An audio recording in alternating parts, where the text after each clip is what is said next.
Hidup Jokowi! Lucu ya lama-lama presiden kita ini. Bapak ngapain teriak-teriak hidup Jokowi, hidup Jokowi?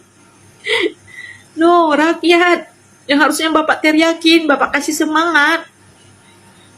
Rakyat lagi sekarat. Banyaknya PHK.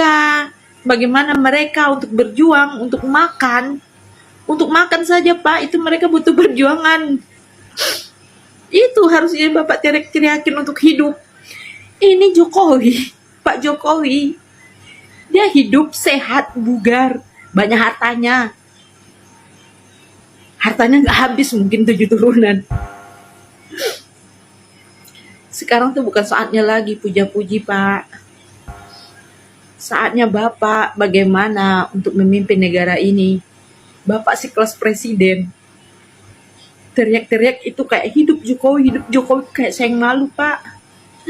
Berasa lagi pemilihan ketua OSIS. Waktu saya SMP dulu ya. Ketika ketua OSIS sudah terpilih tuh, kita teriak-teriak gitu, hidup gitu. Si kelas presiden nggak gitu caranya. Apalagi di forum besar kayak begini ya.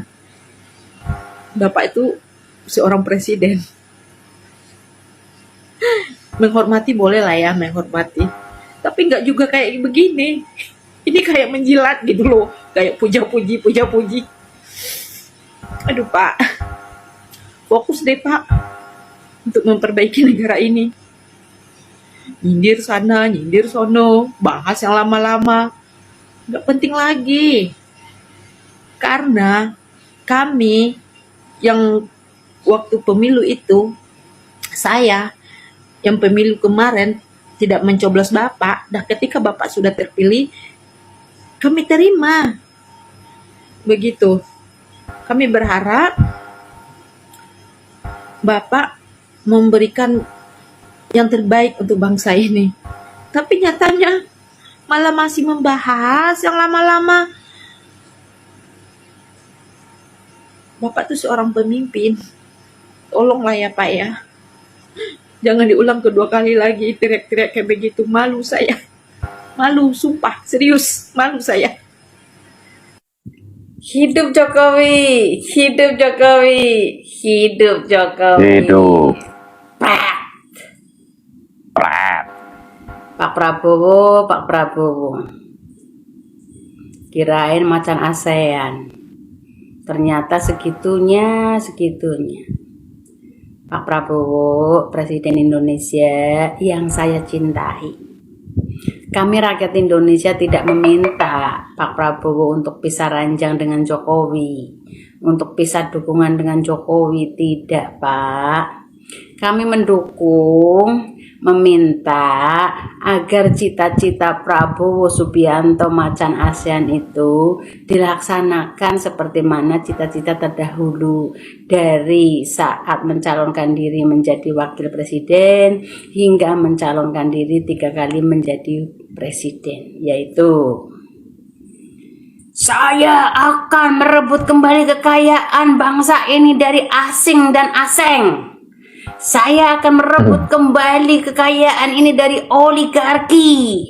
Kita akan lahirkan kesejahteraan rakyat. Kita akan utamakan pendidikan dan kesehatan. Kita akan melahirkan keadilan sosial bagi seluruh rakyat Indonesia.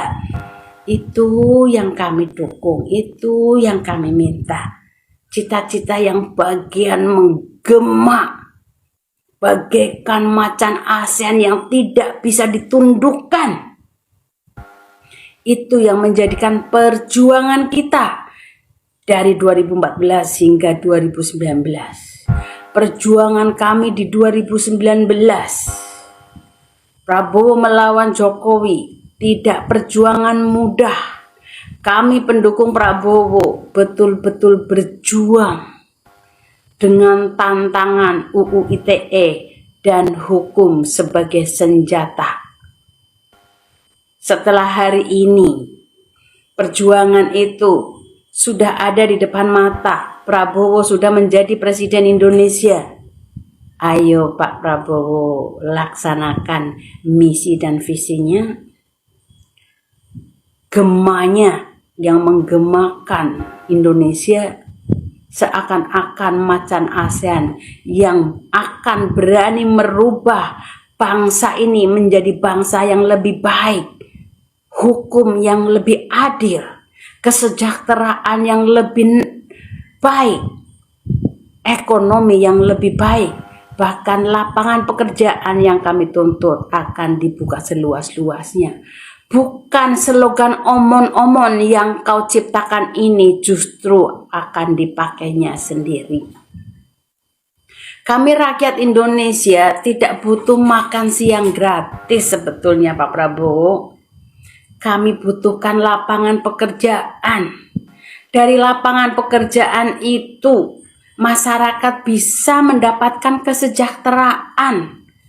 Masyarakat bisa mengelola ekonomi keluarga hingga anak-anaknya mendapatkan makanan bergizi. Karena makan gratis itu banyak permasalahannya.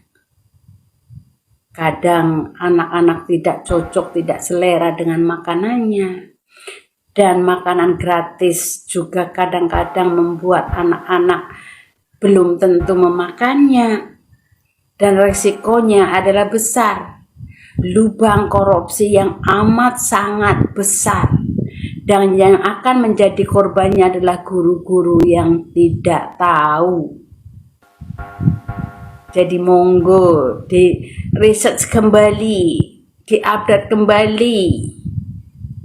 Prabowo sebagai Presiden Indonesia bisa aja mengatakan bahwa makan gratis tidak bisa dilaksanakan karena dananya yang kurang atau tidak ada.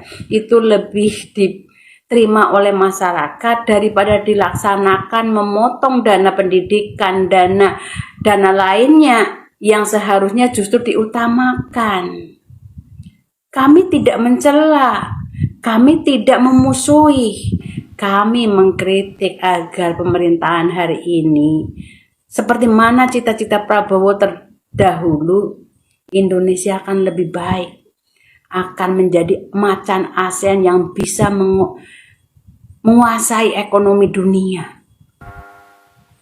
Karena saya kira Prabowo bisa menjadikan Indonesia menjadi negara yang swasembada pangan seperti mana di era Soeharto terdahulu. Jadi kami bukan memusuhi atau meminta Prabowo untuk putus hubungan dengan Prabowo, tidak. Tapi kami menuntut bagaimana slogan-slogan yang diteriakan di saat kampanye dilaksanakan. Salam akal sehat, salam perjuangan. Sayang sekali Presiden Prabowo salah mengambil langkah politik. Rejim 10 tahun yang lalu itu kan banyak sekali masalah, ya. Rakyat tersakiti, hutang ugal-ugalan, proyek mangkrak, BUMN rugi, ya, tanah-tanah rakyat dirampas, ya, laut dijual. Banyak sekali problem gitu. Nah, problem ini kan dituntut oleh rakyat, adili Jokowi. Dan ini kan akan berujung ke masalah hukum. Nah, seharusnya Pak Prabowo itu kan mengambil jarak gitu, ya. Tapi ini tiba-tiba hidup Jokowi, ya. Saya berhutang jasa dan macam-macam puja-puji. Nah, ini rupanya Pak Prabowo mau pasang badan gitu. Ada apa? Apakah tersandera kasus? Nah, sekarang mahasiswa turun. Pak Jokowi itu enak sekarang. Dia bisa duduk manis, tidur nyenyak. Sekarang yang menghadapi rakyat ini Prabowo. Gimana nih Gerindra? Ya? Kok blunder seperti ini? Gitu loh. Ini partai-partai lain mendingan minggir aja. Biar urusan Gerindra aja ini yang berhadapan dengan rakyat. Nah ini kan salah langkah ini. Coba dievaluasi lagi deh Pak Prabowo dan timnya. Ada komentar?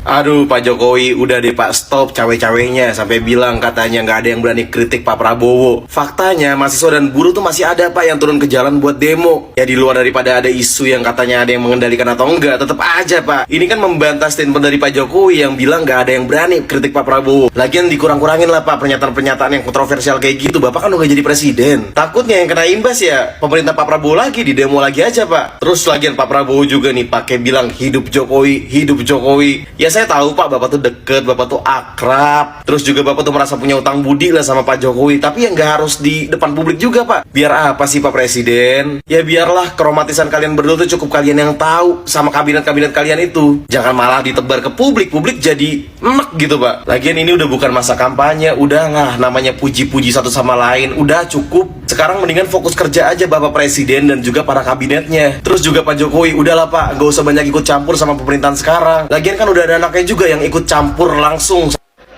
Terlalu besar.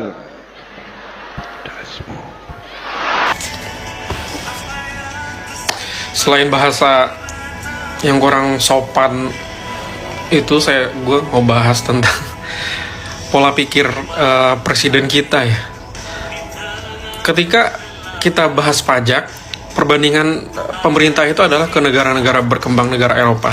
Sementara kabinetnya gemuk, perbandingannya ke negara yang ya bisa dibilang belum terlalu berkembang lah, Timur Leste. Ya kenapa nggak lu bandingin juga tuh ke negara China, ke Vietnam yang juga sedang berkembang, apalagi negara-negara adidaya seperti Amerika, yang mana kabinet mereka nggak sebesar negara kita dan negara mereka lebih maju. Makanya selamat deh buat negara ini. Mana bahasa yang dikeluarkan bahasa yang tidak pantas lagi di forum resmi seorang presiden. Sehat-sehat deh buat negara ini. Pidato Jokowi yang cenderung menjilat itu direspon mahasiswa dengan turun ke jalan.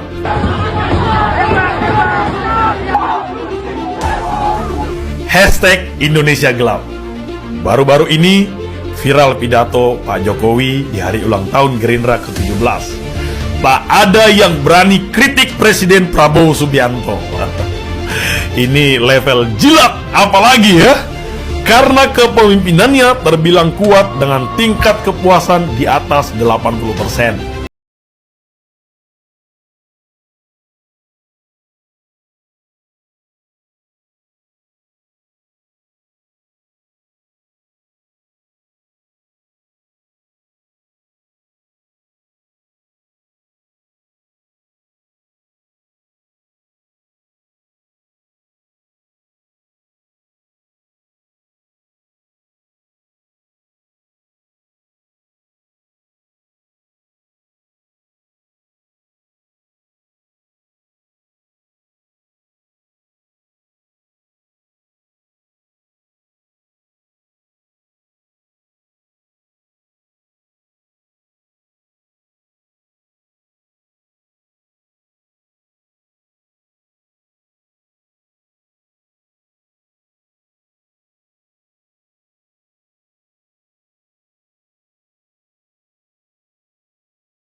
Kira-kira posisi Mas Wapres ada di mana ya?